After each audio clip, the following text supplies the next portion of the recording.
Hello friends. तो आज की वीडियो में हम बात करने जा रहे हैं स्विच केसेस के बारे में। पिछली वीडियो में मैंने बोला था कि हम लूप्स के बारे में पढ़ेंगे, लेकिन एक टॉपिक रह गया है जिसका नाम है स्विच केस। इसे हम आज की वीडियो में कवर कर लेंगे। कुछ वेबसाइट्स पर जब हम गूगल पर स्विच केसेस के बारे में सर्च करते हैं तो ये कंडीशनल स्टेटमेंट का ही एक पार्ट बताया जाता है, लेकिन ये कंडीशनल स्टेटमेंट की तरह नहीं है, क्योंकि हम स्विच केसेस के अंदर कंडीशन नहीं देते। तो ये प्रॉपर कंडीशनल स्टेटमेंट भी नहीं है और फ्लो को चेंज करने के काम भी आता है, फ्लो को डिसाइड करने के भी काम आता है। तो हम इसको कह भी सकते हैं कि ये कंडीशनल स्टेटमेंट हो सकता है, लेकिन ये प्रॉपर कंडीशनल स्टेटमेंट नहीं है, क्योंकि यहां हम कोई कंडीशन नहीं देते, हम यहाँ केस देते हैं कि हमें केस चलाना है और उस केस नंबर के हिसाब से हम उसको डिसाइड करते हैं कि हमें कौन सा केस रन कराना है। तो आज हम एक प्रोग्राम बनाएंगे जिसके जरिए हम स्विच केस के सिंटैक्स को भी समझेंगे और स्विच केस के यूजेस को भी समझेंगे। तो सबसे पहले मैं एक वेरिएबल बना रहा हूं इन चॉइस, और अब मैं आपको बताता हूं कि इस प्रोग्राम के अंदर हम करेंगे क्या। हम यूजर से कोई एक लिस्ट देंगे, उस लिस्ट में कुछ नंबर्स दे रखे होंगे, उस नंबर्स के हिसाब से यूजर एक नंबर इनपुट करेगा और उस नंबर के करस्पॉन्डिंग जो भी फंक्शन होगा वो फंक्शन हम परफॉर्म कराएंगे। ठीक, जैसे कि सबसे पहले तो मैं एक देता हूं printf से कमांड एंटर द चॉइस। ठीक, तो एंटर द चॉइस लगा के \n, जिससे अगली लाइन में पहुंच जाएगा। अब मैं चॉइस देता हूं printf, तो 1 फॉर एडिशन। तो मैं क्या करने जा रहा हूं, मैं एडिशन करूंगा, सब्सट्रैक्शन करूंगा और मल्टीप्लिकेशन करूंगा। तो 1 फॉर एडिशन \n, इससे दूसरी लाइन में पहुंच जाएगा। 2 फॉर सब्सट्रैक्शन, फिर \n दोबारा से, और अब मैं लिखूंगा 3 फॉर मल्टीप्लिकेशन।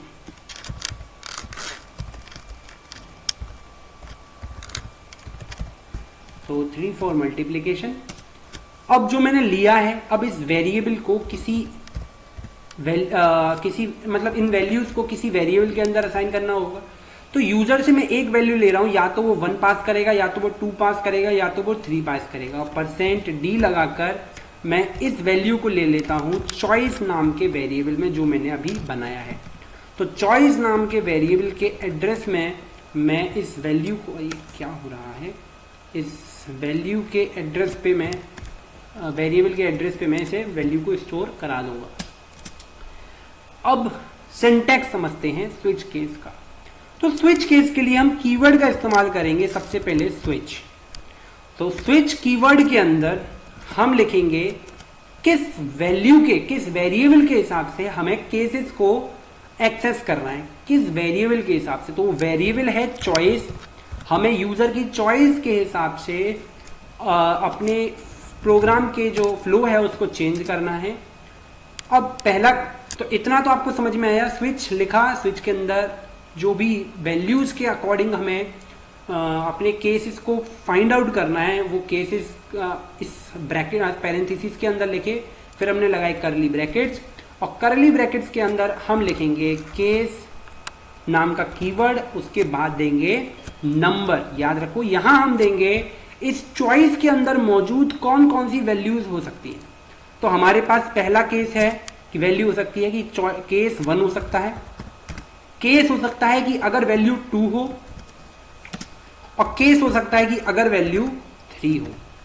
तो मेरे को लगता है कि आपको इतनी चीज समझ में आई होगी कि ये जो 1 2 3 हमने जो दिया है ये अकॉर्डिंग टू हमारे इनपुट्स के अकॉर्डिंग है। यदि 1 दिया है इनपुट तो हम केस 1 चलाएंगे, क्योंकि चॉइस के ऊपर डिपेंड करता है कि चॉइस क्या है। यदि 1 दिया है तो केस 1 चलाएंगे, 2 दिया है तो केस 2 चलाएंगे, और 3 दिया है तो केस 3 को हम रन करेंगे।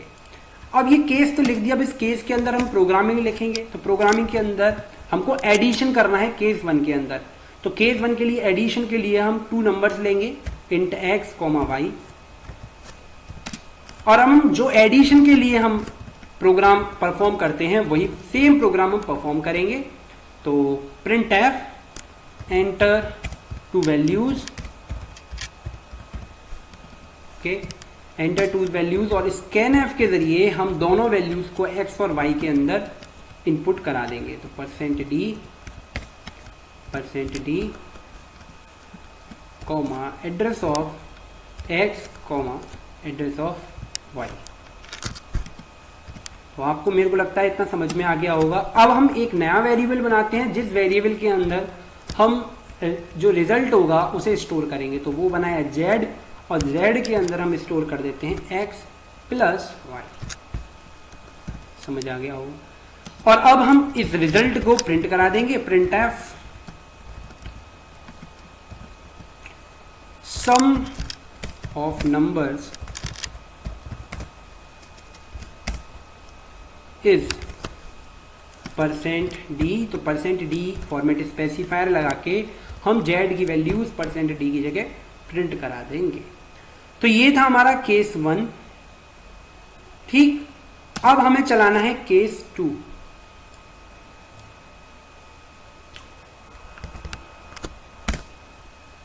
केस 2 के अंदर भी हमें यही 3 वेरिएबल चाहिए, बस हमें क्या करना है, यहां z की जगह, यानी z में जो प्लस का साइन है इसकी जगह लगा देना है माइनस का साइन। तो ये भी बहुत सिंपल है, हमको बिल्कुल सेम बनाना है। तो सेम के लिए हम क्या करेंगे, इसे कॉपी करेंगे और पेस्ट करेंगे। अब देखिए, अगर आपको नहीं मालूम कॉपी और पेस्ट कैसे करते हैं टर्बो सी में, तो मैं आपको बता दूं। कॉपी करने के लिए उस स्टेटमेंट को सेलेक्ट करना है, कंट्रोल इंसर्ट नाम की दोनों को प्लस करके प्रेस करना है, और प्रेस करने के बाद आपको जहां भी उस स्टेटमेंट को कॉपी करना है उधर की तरफ कर्सर लेके जाना है, और आपको शिफ्ट इंसर्ट को क्लिक कर देना है। तो आपका जो सेम प्रोग्राम है वो कॉपी हो जाएगा। ठीक, तो बस हमको क्या करना है, यहां पे लिखना है माइनस, और सम की जगह लिख देना है सब्सट्रैक्शन। ठीक, तो इतना हमने कर दिया। अब हम दोबारा से इस वैल्यू को कंट्रोल इंसर्ट कॉपी किया, और हमें थर्ड के अंदर भी हम यही प्रिंट कर देंगे। तो कंट्रोल शिफ्ट इंसर्ट को प्रेस किया तो वो प्रिंट सेम वैल्यूज इसके अंदर आ जाएंगी। बस अब हमें क्या करना है, यहाँ मल्टीप्लिकेशन करना है। तो मल्टीप्लिकेशन के लिए इसको कर देंगे मल्टीप्लिकेशन। तो मल्टीप्लिकेशन ऑफ नंबर, तो multiply of numbers is %d, और इसे हम कर देंगे। अब देखिए, तो ये हमारा बन चुका है स्विच केस। तो स्विच केस का आपको सिंटैक्स समझ में आया होगा। स्विच केस को हम कीवर्ड के साथ, स्विच कीवर्ड के साथ स्टार्ट करेंगे। उसके अंदर जिसके अनुसार हमें केसेस को चेंज करना है, उन केसेस को हम उस वेरिएबल को हम यहां लिखेंगे। तो हमें चॉइस के हिसाब से हमें अपने केसेस को एक्सेस करना है। केस लिखा 1, अब चॉइस के अंदर 1 आ सकता है, 2 आ सकता है, 3 आ सकता है, तो वो हमने नंबर्स लिख दिए। मैं आपसे अब बात पूछता हूं कि मान लीजिए यूजर ने इस को पढ़ा नहीं और 3 की जगह जो इनपुट था वो दे दिया 4, तो क्या होगा? यदि यूजर ने 4 इनपुट दे दिया तो केस हमारे पास फोर्थ नंबर का केस तो कोई है ही नहीं। जब फोर्थ नंबर का केस जब हमारे पास है नहीं तो हम किस चीज को रन करेंगे? तो उसके लिए हम जिसका इस्तेमाल करते हैं वो करते हैं, हम डिफॉल्ट कीवर्ड का इस्तेमाल करते हैं। ठीक है, डिफॉल्ट कीवर्ड हम लिखेंगे बिल्कुल सेम, डिफॉल्ट। ठीक, डिफॉल्ट लिखा, डिफॉल्ट के बाद हमने लगाया सेमीकोलन, कॉलन। ये मैंने यहाँ पे भी सेमीकोलन लगा दिया है, कॉलन लगाना है, बाकी सब ठीक है। और कॉलन्स के अंदर लगाकर हम यहां लिखेंगे प्रिंटफ रॉन्ग इनपुट। ठीक है, ये लिख देते हैं रॉन्ग इनपुट। तो अगर यूजर ने 1, 2 या 3 इन तीनों में से कोई भी इनपुट नहीं दिया और इसके अलावा कोई x, y, z कोई और इनपुट दे देता है, 5 दे दिया, 55 दे दिया, 100 दे दिया, ABCD कोई नंबर टाइप कर दिए, तो भी हमारा जो डिफॉल्ट कीवर्ड है उसके अनुसार वो डिफॉल्ट जो कीवर्ड है वो हमारा उसके अंदर जो प्रोग्राम लिखा हुआ है वो रन करेगा और हमारा प्रोग्राम एग्जीक्यूट कर जाएगा। ठीक है, अब रन करते हैं इसे। तो एरर आई है multiply declaration for x, multiple declaration for x. Okay, मैंने क्या किया है, एक गलती हुई है इसके अंदर कि मैंने जो एक्स के जो डिक्लेरेशन थे वो बार बार कर दिए हैं एक्स वाई जेड के जो डिक्लेरेशन है। तो मैं एक काम करता हूँ, इन सभी स्विच केसेस में से एक्स वाई जेड को रिमूव कर देता हूँ और मैं इसे एक ऊपर मेन फंक्शन में ही इन्हें डिक्लेयर कर देता हूँ। ठीक, अब जाते हैं ऊपर और यहाँ मैं इन चॉइस के साथ ही मैं इसको डिक्लेयर कर देता हूँ x, y, z। तो मैंने एक ही वेरिएबल को कई बार जो था वो डिक्लेयर कर दिया था, इसीलिए ये एरर आ रहा था। दूसरा एरर क्या है, printf function should have a prototype, तो print printf फंक्शन, तो ये गलत हो गया है, अब सही है। तो देखिए addition 1 for addition, 2 for subtraction और 3 फॉर मल्टीप्लिकेशन, तो ये आ गया है।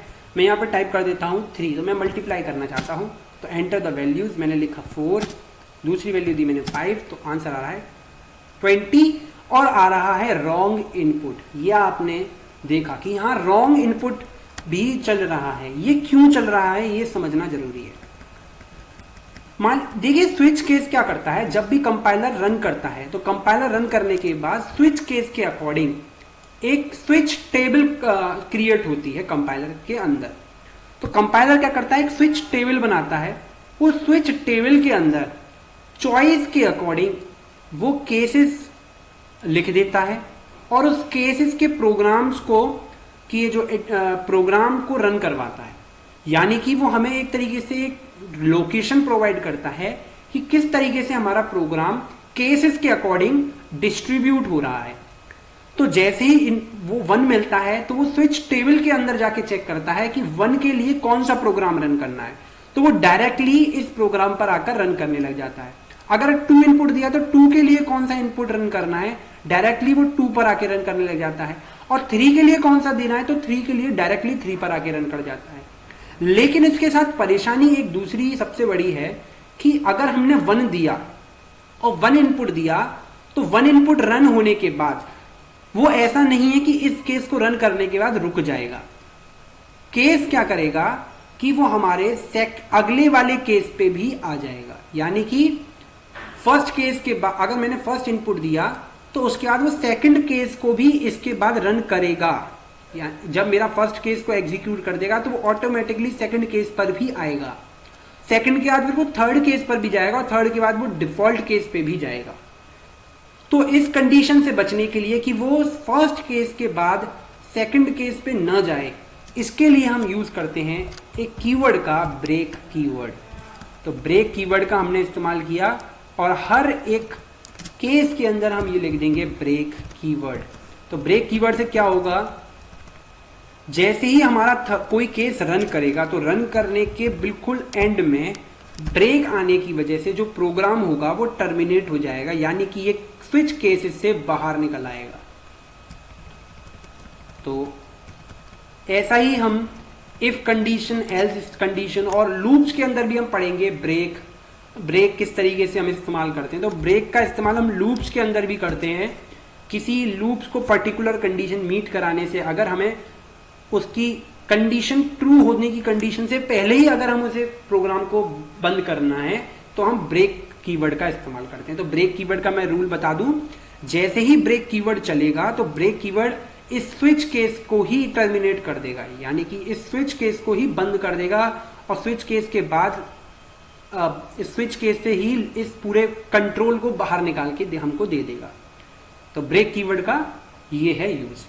तो आज की वीडियो में हमने समझा स्विच केस, उसके सिंटेक्स के बारे में, क्यों हम ब्रेक कीवर्ड का यूज किया हमने केसेस, और किस तरीके से हम स्विच केस के साथ काम करते हैं।